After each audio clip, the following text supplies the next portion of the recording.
하나님 말씀은 욥기 1장입니다. 760면 구약 성경 760면 욥기 1장 6절에서 12절입니다.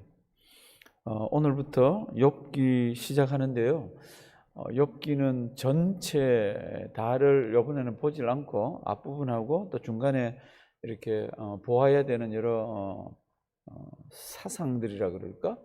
그런 것들만 조금 이렇게 한번 보고 넘어갑니다. 욥기 1장 6절에서 12절, 6절에서 12절. 우리 다 같이 한 목소리로 가정에서도 우리 찾아서 큰 소리로 한번 봉독하도록 합니다.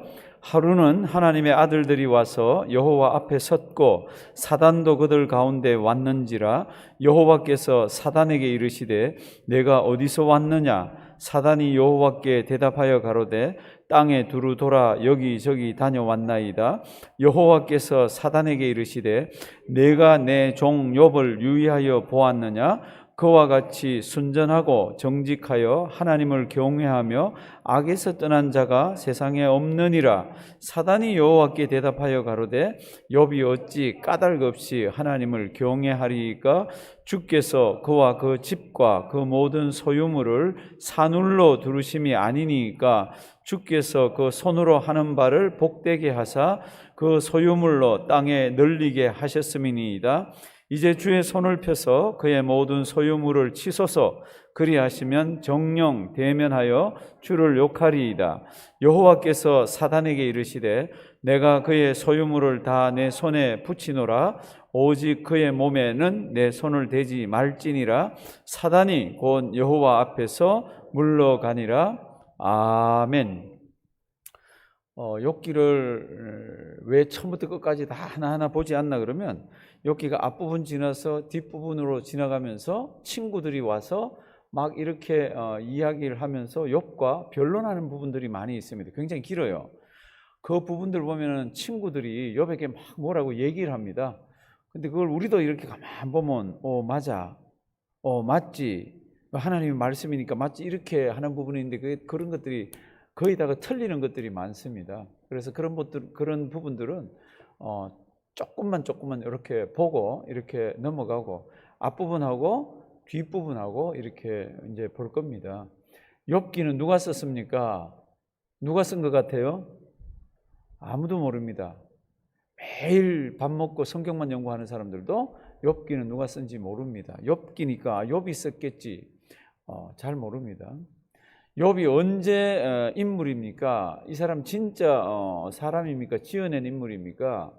성경을 삐딱하게 보는 사람들은 욥기서도 삐딱하게 봅니다. 그래서 이 욥은 지어낸 이야기라고 그럽니다. 어떻게 이런 일이 가능하냐고 이렇게 얘기합니다. 그러나 우리같이 성경을 하나님의 말씀이라고 이렇게 보고 또 욥기가 구약의 다른 부분에도 인용이 되어 있고 신약에도 인용이 되어 있습니다. 그래서 우리는 욥기에 나오는 욥이 우리 진짜 하나님의 신앙인이라고 우리는 믿습니다. 그러면 욥이 언제 사람입니까?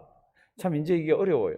욥기를 가만 들여다보면은 모세의 율법에 관한 이야기가 없고 그 다음에 하나님 앞에서 이제 제사 드리는 어떤 의식적인 제사를 드리는 장소에 관한 이야기들이 이게 법이 제정되고 난 뒤에 그 이야기들이 없습니다. 그래서 욥이 한 200살 정도까지 살았을 거다. 왜냐하면 제일 마지막에 보면은 욥이 이 사건이 있고 난 뒤에도 한 140년을 더 살았다 그럽니다.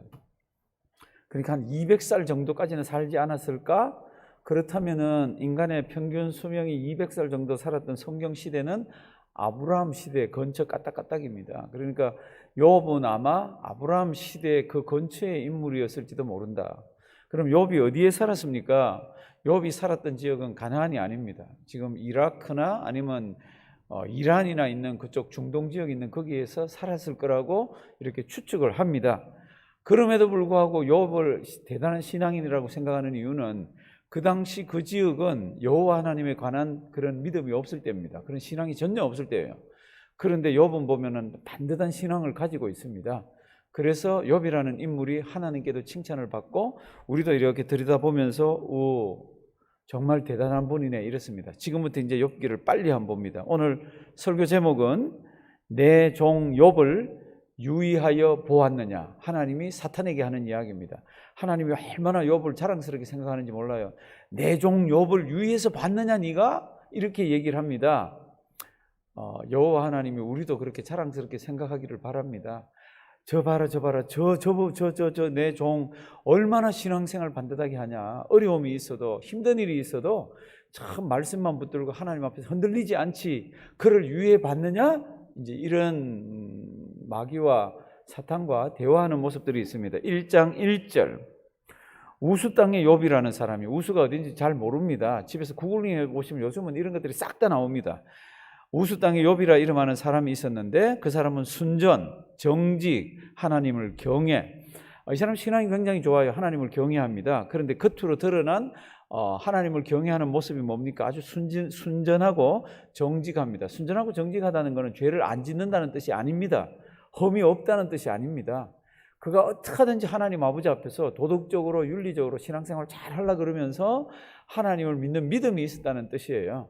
그러니까 욥이 지금 순전했다, 정직했다 그러는 것은 죄를 짓지 않았다는 뜻이 아닙니다. 이거 하나님 아버지 앞에서 아주 신실하고 진지하고 성실하게 신앙생활을 하려고 그랬습니다. 그러면서 하나님을 경외했습니다. 그리고 소생이 10명이 있습니다. 2절, 3절. 그리고 그 소유물은 굉장히 많이 있습니다. 양이 7천. 벌써 이거는 돈으로 환산하려고 그러면 계산기를 갖다 대야 됩니다. 그러니까 그 굉장히 부유한 사람이었고, 3절 뒷부분, 이 사람은 동방 사람 중에 가장 뭐예요? 큰 자입니다. 부자이기도 하고 신앙의 사람이기도 하고 주변에 있는 사람이 우러러 보는 사람이기도 하고, 4절 보시면 그 신앙의 일면을 보여줍니다. 그 아들들 아까 7명이 있었잖아요. 그 아들들이 자기 생일이면은 각각 자기 집에서 잔치를 베풀면서, 이 집에 딸이 3명이 있었잖아요. 그렇죠? 그 딸네 집도 같이 불러가지고 서로 이제 잔치를 하면서 이렇게 보냅니다. 서로 생일이 되면은. 그러면 반드시 그 다음날 욥이 뭐를 합니까? 욥이 번제를 드립니다. 성도님들, 성경을 보시면 번제는 누가 드려야 돼요? 제사장이 드립니다. 그러니까 욥이 자신이 직접 이렇게 제사를 드린 것을 보니까 우리 모세 율법 이전의 사람이다 이렇게 됩니다. 그래서 이제 4절, 그 아들들이 자기 생일이면 각각 이렇게 했고, 5절, 그 잔치날이 지나면 욥이 그들을 불러다가 성결케 하되 아침에 일어나서 그들의 명수대로 뭐를 드립니까? 번제를 드립니다. 그러면서 욥이 무엇이라고 말합니까? 이는 욥의 말하기를 혹시 내 아들들이 죄를 범하여 마음으로 하나님을 배반하였을까 함이라. 다 같이 읽습니다. 욥의 행사가 항상 이러하였더라. 아멘. 욥은 평생 이렇게 살았다는 겁니다. 평생 이렇게 여호와 앞에서 자기만 정결한 게 아니라 자녀들도 잔치를 베풀고 모였다가 헤어지면 그 다음날 다 불러 모아가지고 제사를 드립니다. 혹시 이들이 여호와 하나님 아버지 앞에 범죄했을까? 마음에 여호와를 섭섭한 게 있을까? 이렇게 하면서 번제를 드리면서 죄 용서함을 비는 그런 의식들을 했습니다. 욥의 행사가 늘 이러했습니다. 이제 그 다음부터 우리가 이해할 수 없는 이야기가 전개가 됩니다. 그 이야기가 뭡니까? 6절부터 보십니다. 욥 그러면 성도 여러분들 생각나는 게 딱 있잖아요. 부자 이런 거 아닙니다. 욥 그러면 생각나는 게 고난입니다. 그렇죠? 고난. 지금 여기까지를 보면은 고난에 관한 이야기가 하나도 없습니다. 신앙이 아주 좋고 하나님께서 함께 하셔서 경제적으로도 넉넉하고 그리고 자식들 교육도 잘 시켰고 참 이런 모습으로 딱 되어 있습니다. 그러면 고난도 없고 평안하고 샬롬 가운데서 살겠지. 지금부터 전개되는 것이 이해할 수 없는 이야기들이 전개됩니다. 욥에게 닥치는 고난은 성경 잘 보시면은 믿지 않는 악한 사람들이 당하는 고난보다도 훨씬 큰 고난이에요. 믿지 않는 사람들이 악하게 사는데 그 악한 사람들이 받는 고난보다도 어쩌면 믿는데 이런 고난이 있을까라는 것이 성경에 기록되어 있습니다.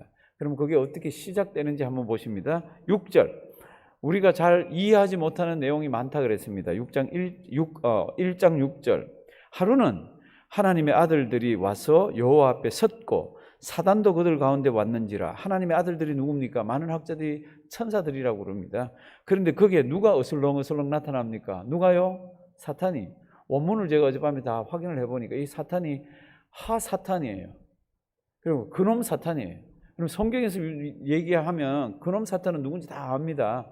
저 에덴 동산에서 못되게 했고, 앞으로는 지금 욥기 다음에 뭐 수천 년 뒤에는 그놈이 요한계시록에 나타날 그 일을 하는 그놈이에요.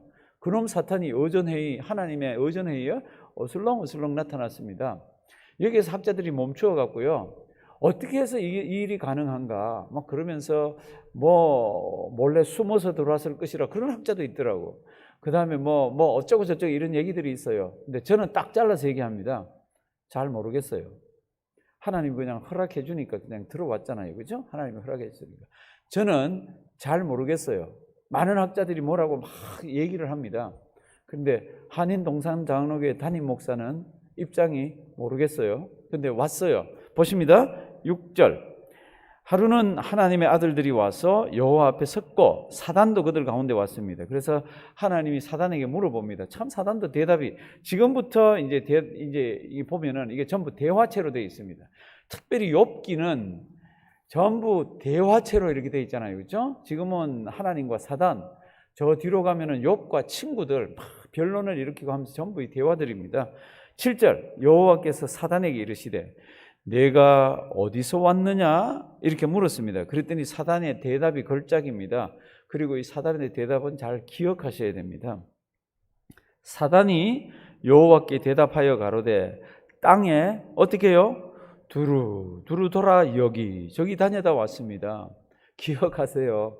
우리가 못된 생각하고 있을 때는 사탄이 두루 다니면서 여기저기 다니면서 저놈 저거 몹쓸 짓 하네. 저거 안 하면 되는 거를 하네. 저거 내가 좋아하는 일을 하네. 사단이 이러면서 다니는 겁니다. 뭐라고 표현했어요? 두루는 제가 하나 더 붙였습니다. 그 다음에 여기저기 다니다가 그 줄을 딱 쳐놓고요. 우리가 무슨 일을 하면 여호와 하나님만 이렇게 보시는 게 아닙니다. 그놈도 두루 다니다가 여기저기 다니면서 힐끗 다 보고 우리의 약점도 다 알고 있습니다. 참 재미나는 놈이에요. 재미나는 놈. 근데 이놈 언제까지 이 두루두루 다닙니까? 요한계시록에 불못에 빠뜨려 가지고 하나님께서 완전히 이들을 심판할 때까지는 두루두루 다니면서 여기저기 다닙니다. 누가요? 사탄이, 하사탄, 마귀가. 그게 참 하나님 앞에 이렇게 얘기를 합니다. 그랬더니 하나님이 이렇게 얘기합니다. 너 내 종 봤냐? 그것도 그냥 보는 게 아니라 두루두루 다녔다며, 여기저기 다녔다며. 내 종 욥을 유의해서 봤느냐? 신경 써서 한번 봤느냐? 그게 여기 성경이 기록되어 있습니다. 8절. 여호와께서 사단에게 이르시되 내가 내 종 욥을 어떻게 해요? 유의하여 보았느냐?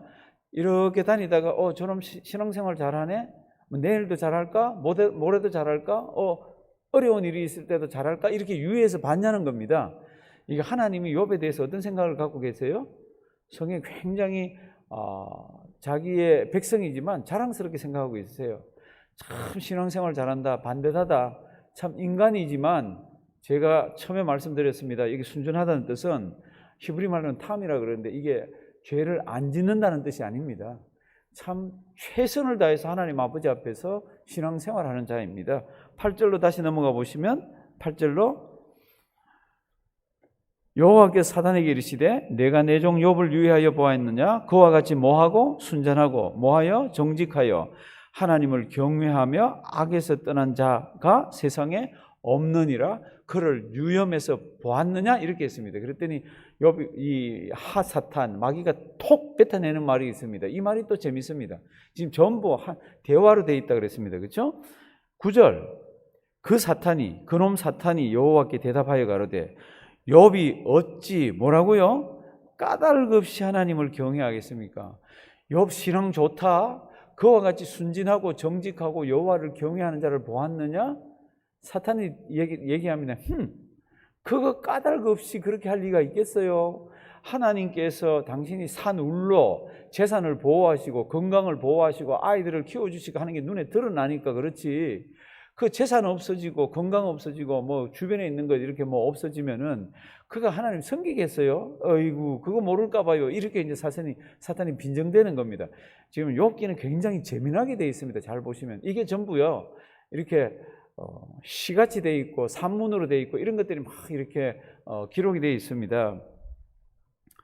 9절 사단이 여호와께 대답하여 가로되 뭐라고요?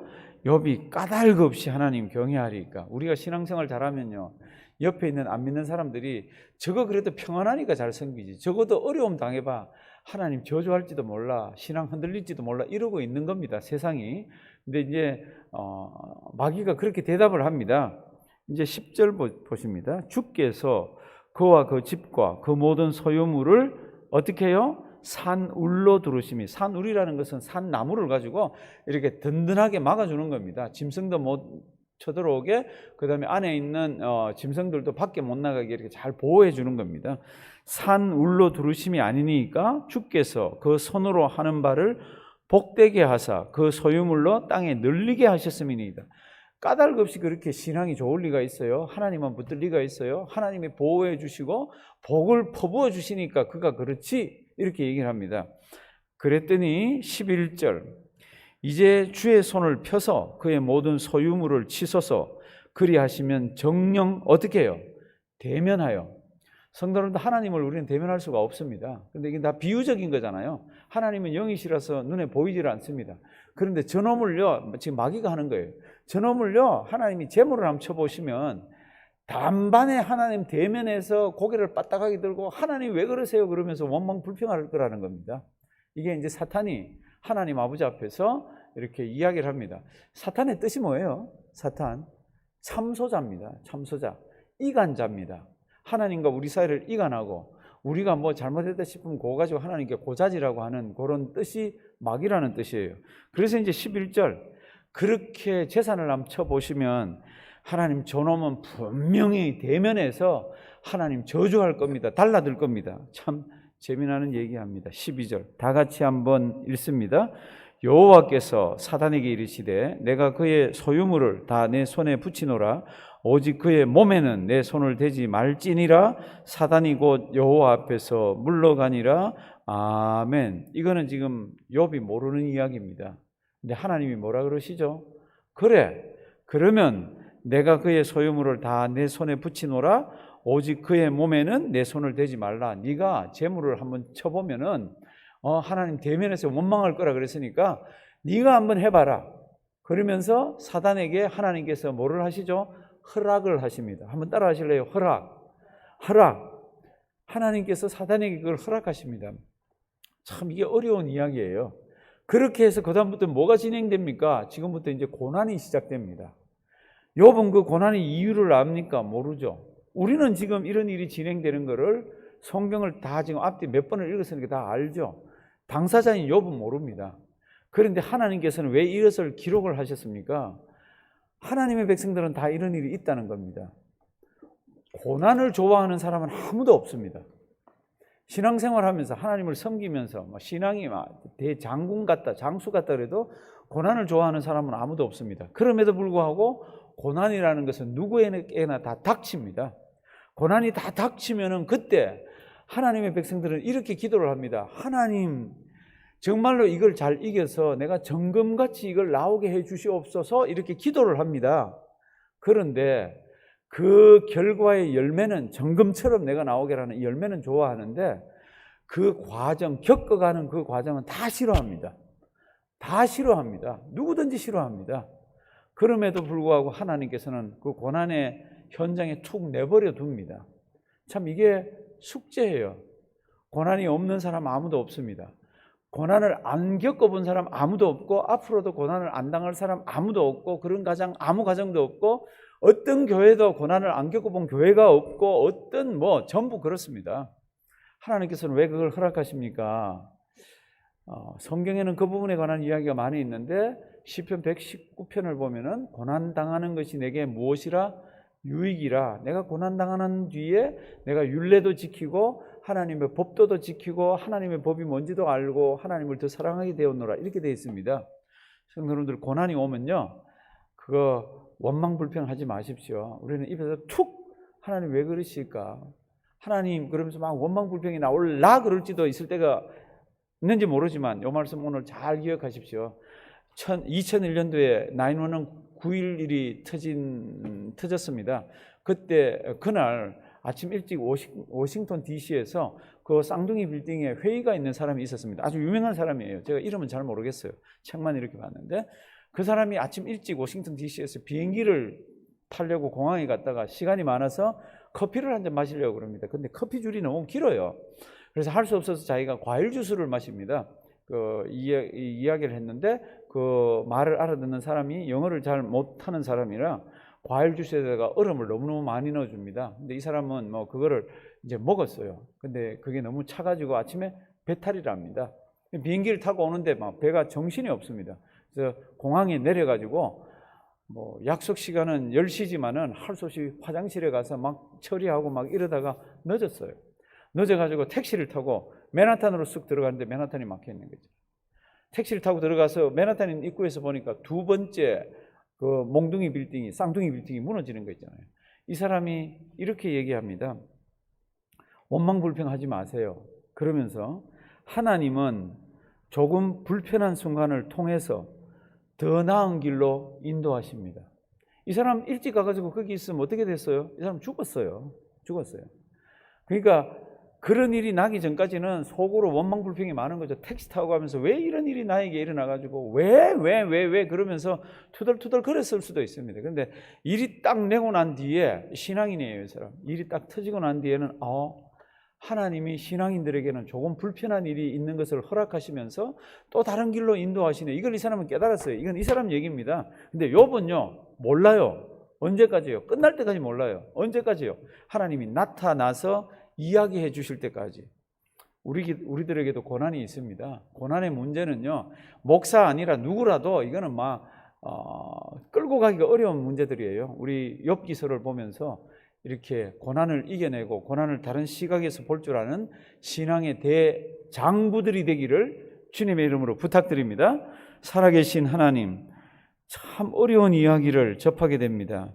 하나님, 우리에게 깨달음을 주시고 성령 하나님 도와주셔서 성경을 보는 새로운 시각과 나에게 일어나는, 내 주변에 일어나는 알지 못하는 일들에 대해서 하나님 더 넉넉한 하나님의 마음을 살펴보게 해 주시옵소서. 예수님의 이름으로 기도드리옵나이다. 아멘.